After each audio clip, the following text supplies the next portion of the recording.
मैं doctor M के Hussain, professor history, government girls PG college Ambikapur. आज हम जिस विषय पर चर्चा करेंगे वो है बिस्मार्क, और विशेष रूप से बिस्मार्क की गृह नीति पर हमारा ध्यान केंद्रित होगा। विद्यार्थियों, आपको ये पता है कि जर्मनी के चांसलर रहे बिस्मार्क ने 1871 से 1890 तक के समय में कई क्षेत्रों में काम किया। हमको जब बिस्मार्क का हम जब अध्ययन करते हैं तो ये पाते हैं कि 1870 में सेडान के युद्ध में प्रशा की सेना ने फ्रांस को हराया था और वहां के सम्राट को, जिसका नाम नेपोलियन तृतीय था, उसको समर्पण के लिए बाध्य किया। इस सफलता की प्राप्ति के बाद जर्मनी का जो यूनिफिकेशन का काम था, वो जर्मनी की यूनिफिकेशन का काम पूरा हुआ। विद्यार्थियों, ये सही है कि 19th सेंचुरी में जर्मनी के एकीकरण में कई लोगों ने अपनी अपनी भूमिका में काम किया, किंतु यह भी सही है कि जर्मनी को एकीकृत करने का, यूनाइट करने का श्रेय अगर या क्रेडिट किसी को जाता है तो निश्चित रूप से बिस्मार्क को जाता है। आपको यह भी पता है कि बिस्मार्क में बहुत ज्यादा गुण थे। उसमें कूटनीतिक योग्यता, डिप्लोमेसी कूट कूट करके भरी हुई थी। उसमें राजनीतिक कार्यकुशलता बहुत थी और उसने रक्त और लौहपात की नीति के बल पर जर्मन राष्ट्र के निर्माण के बड़े कार्य को पूरा किया। तो इससे हमको ये पता चलता है कि 1871 से 90 के समय में बिस्मार्क ने जो जर्मनी के यूनिफिकेशन का काम किया है, एकीकरण का काम किया, उसमें उसकी भूमिका जो थी वो बहुत महत्वपूर्ण मानी जा सकती है। नहीं तो ये काम, जर्मन राष्ट्र के निर्माण का काम, कोई सरल काम नहीं था। इस महान काम को पूरा करने का बहुत बड़ा श्रेय अगर किसी व्यक्ति विशेष को जाता है तो निश्चित रूप से बिस्मार्क को जाता है। और शायद यही कारण है विद्यार्थियों कि 1871 से 1890 के काल का जब हम जायजा लेते हैं, जब हम स्टडी करते हैं, तो हमको ये पता चलता है कि 1871 से 90 तक का काल अगर बिस्मार्क के काल के नाम से अगर जाना गया इतिहास में, विश्व इतिहास में, तो इसमें कोई अतिशयोक्ति नहीं, इसमें कोई भी गलत बात नहीं है। उसने जर्मनी के आंतरिक क्षेत्रों में कार्य तो किया ही, बल्कि यूरोपीय महाद्वीप की जो पॉलिटिक्स थी, यूरोपीय महाद्वीप की जो राजनीति थी, उसमें बहुत सफलता प्राप्त किया और जर्मनी को एक महत्वपूर्ण स्थान प्रदान करने की कोशिश बिस्मार्क ने की। बिस्मार्क की गृह नीति पर अगर हम चर्चा करें या गृह नीति की हम जब चर्चा करते हैं तो पता चलता है कि बिस्मार्क को शुरू से ही कठिन समस्याओं का सामना करना पड़ा और उन समस्याओं का जो उसने समाधान किया वही उसकी गृह नीति है। प्रश्न ये उठता है कि जर्मन साम्राज्य के सामने ऐसी कौन कौन सी समस्याएं मुंह बाए खड़ी थी जिसका हल बिस्मार्क ने निकाल लिया। सबसे पहली बात तो हमको यह समझ में आती है कि जर्मन साम्राज्य का निर्माण विभिन्न प्रांतों को मिला करके किया गया था, जिसमें उन प्रांतों में कानून व्यवस्था, यातायात, वाणिज्य, बैंकिंग के संबंध में बहुत सारी विभिन्नताएं थी। इसका मतलब यह है कि जर्मन साम्राज्य में उस समय अलग अलग प्रांतों में अलग अलग कानून थे, यातायात की व्यवस्था ठीक नहीं थी, प्रांतों में वाणिज्य और बैंकिंग सेक्टर जो है उसमें भी काम करने की आवश्यकता थी। तो बिस्मार्क ने यह महसूस किया, उसने ये फील किया कि जर्मन साम्राज्य का निर्माण यदि विभिन्न प्रांतों को मिलाकर के किया गया है तो वहां पर कानून व्यवस्था की स्थिति को संभालना बहुत जरूरी है। देश की कानून प्रणाली में बदलाव बहुत जरूरी था। क्यों जरूरी था? अलग अलग राज्यों के अलग अलग कानून थे। जर्मन साम्राज्य के जो विभिन्न प्रांत थे, विभिन्न प्रांतों के अपने अपने कानून थे। बिस्मार्क ने महसूस किया इस बात को, उसने फील किया इस बात को कि देश की जो कानून प्रणाली है, देश का जो लॉ है, उसमें बदलाव लाना बहुत जरूरी है और पूरे जर्मन साम्राज्य में समान कानून लागू करने की बात होनी ही चाहिए। जैसा कि होता है, जैसा कि आप समझ सकते हैं कि एक देश है तो एक कानून है।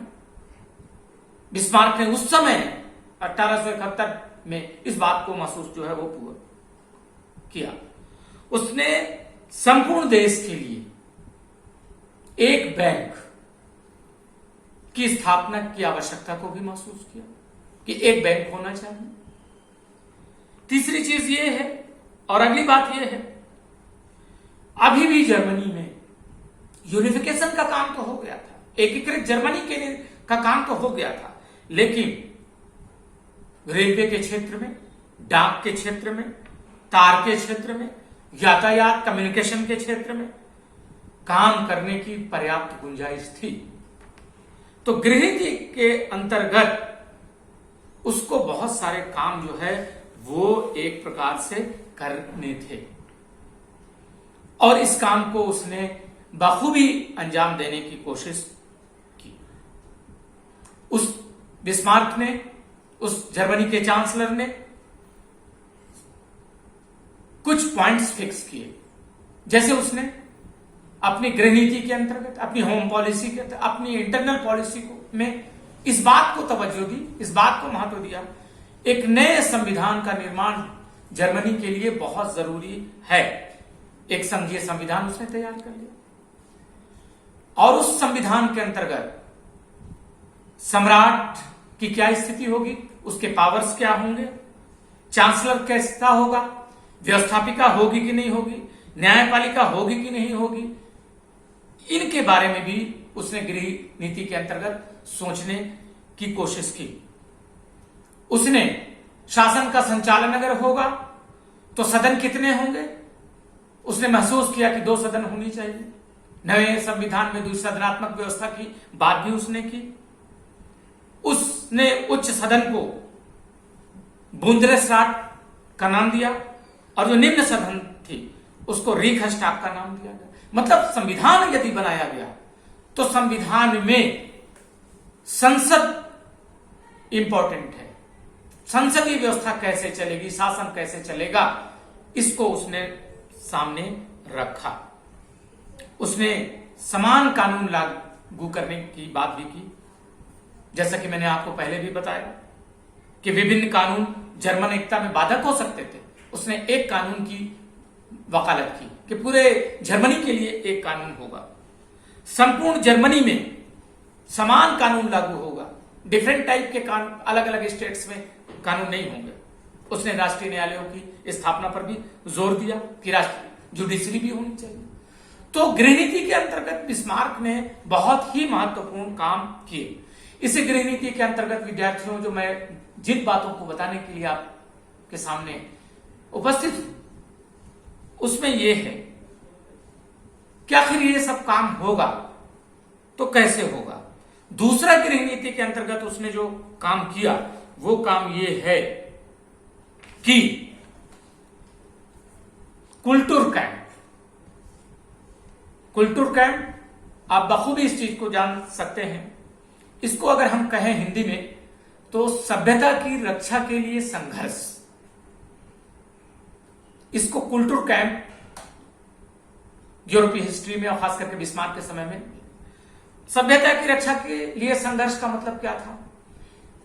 जर्मनी की इस चांसलर का रोमन कैथोलिक चर्च के प्रति किस प्रकार का रवैया था, क्या चर्च के साथ उसके संबंध अच्छे थे या खराब थे, और सभ्यता की रक्षा के लिए संघर्ष पर इतना उसने क्यों जोर दिया, हम ये देखने का प्रयास करेंगे। खास करके कि जर्मनी में रोमन कैथोलिक चर्च बहुत शक्तिशाली था, उसकी धार्मिक एवं राजनीतिक आजादी को वो हर कीमत पर बनाए रखना चाहता था। तो देखना पड़ेगा कि कैथोलिक चर्च की शक्ति को और उसकी सत्ता को बिस्मार्क सहन करने के लिए तैयार था या नहीं था, या अपने काम में उसको बाधा मानता था। अगर हम इन बिंदुओं पर चर्चा करें तो अपने को यह पता चलेगा कि बिस्मार्क चर्च की इस स्थिति के लिए, इस स्थिति के बहुत खिलाफ था, और रोमन कैथोलिक चर्च पर्शिया के प्रभुत्व को कभी भी स्वीकार करने के लिए तैयार नहीं था। हम दूसरे शब्दों में कह सकते हैं कि बिस्मार्क रोमन कैथोलिक चर्च को पूरी तरीके से राष्ट्र विरोधी मानता था, यानी कैथोलिक चर्च में उसकी आस्था नहीं थी, पोप में उसकी आस्था नहीं थी। 1871 में जब सार्वजनिक चुनाव हुए जर्मनी में, तो हम ये देखते हैं कि संसद में 62 कैथोलिक सदस्य निर्वाचित होकर के आए। बिस्मार्क की चिंता बढ़ गई, क्योंकि इनको राष्ट्र विरोधी मानता था, उसकी चिंता बढ़ गई। वो कहने लगा इतनी बड़े संख्या में, 62 की संख्या में कैथोलिक आ गए हैं, इसका मतलब है कि संसद में कैथोलिकों की ही चलेगी, और कैथोलिक हमको ठीक तरीके से यहां पर काम करने नहीं देंगे। कई बार तो बिस्मार्क को यह सुझाव भी दिया गया कि वो कैथोलिक चर्च से न टकराए, वो पोप से न टकराए, पोप की सत्ता को चैलेंज नहीं करे। किंतु बिस्मार्क ने एक बार कहा था विद्यार्थियों, एक बार उसने अपना स्टेटमेंट दिया था, जब यह कहा गया कि आप पोप से समझौता कर लो, तो उसने बरजस्ता यह कहा था कि I will not go to Canossa either in body और इन स्पिरिट। मतलब मैं कैनोसा नहीं जाऊंगा, न शरीर से जाऊंगा न आत्मा से। इस कथन से यह स्पष्ट होता है कि वो पोप के सामने, कैथोलिक पोप के सामने झुकने के लिए किसी कीमत पर तैयार नहीं था। मतलब अपनी गृह नीति में कुल्टूर कैंप की भूमिका जो थी वो बहुत महत्वपूर्ण थी। गृह नीति के अंतर्गत लास्ट बिंदु पर मैं चर्चा करूंगा, और वो है कि समाजवादियों के प्रति उसका नजरिया, उसका दृष्टिकोण बिस्मार्क का 1871 से 90 के पीरियड में किस प्रकार का था। क्या वो उनको फ्रेंड समझता था? क्या उसको अपना दुश्मन समझता था? क्या समझता था? इस बिंदु पर आप विचार करेंगे तो आपको यह मालूम होगा कि बिस्मार्क समाजवादियों के प्रभाव को जर्मनी में हर हालत में समाप्त करना चाहता था। जैसे कैथोलिक चर्च के अगुवा को पसंद नहीं करता था, समाजवादियों को भी वो पसंद नहीं करता था। उनके खात्मे के लिए उसने कठोर दमन की नीति का सहारा लिया। कानून से, बात से, चर्चा करके किसी भी तरीके से समाजवादियों को जर्मनी में पैर जमाने की कोशिश नहीं करना है, उनको जर्मनी से हटा देना है, और समाजवादियों को किसी भी हालत में अपनी सत्ता स्थापित करने के लिए या अपना वर्चस्व स्थापित करने के लिए अनुमति नहीं देना है। 1872 में संसद में समाजवादियों के 2 सदस्य थे जो चुनाव हुए थे मेंबर ऑफ पार्लियामेंट के लिए, उसमें केवल 2 सदस्य थे। लेकिन अगर 1877 में सार्वजनिक चुनाव का हम जायजा लें तो अपने को यह पता चलेगा कि यह संख्या 14 हो गई।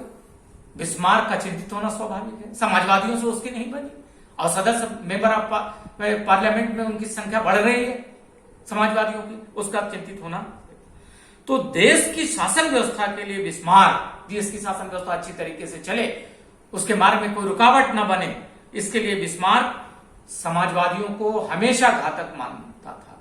तो इस तरीके से हम ये कह सकते हैं कि बिस्मार्क की गृह नीति का जब हम जायजा ऊपर से नीचे तक लेते हैं तो ये पता चलता है कि कुछ बिंदु पर हम विचार करते हैं तो हमें यह पता चलता है कि गृह नीति के अंतर्गत उसने बहुत सारे काम किए। न केवल नए संविधान का निर्माण किया, न केवल उसने कैथोलिक चर्च से निपटा, बल्कि समाजवादियों का भी सफाया करने की उसने बेहतर कोशिश की। धन्यवाद।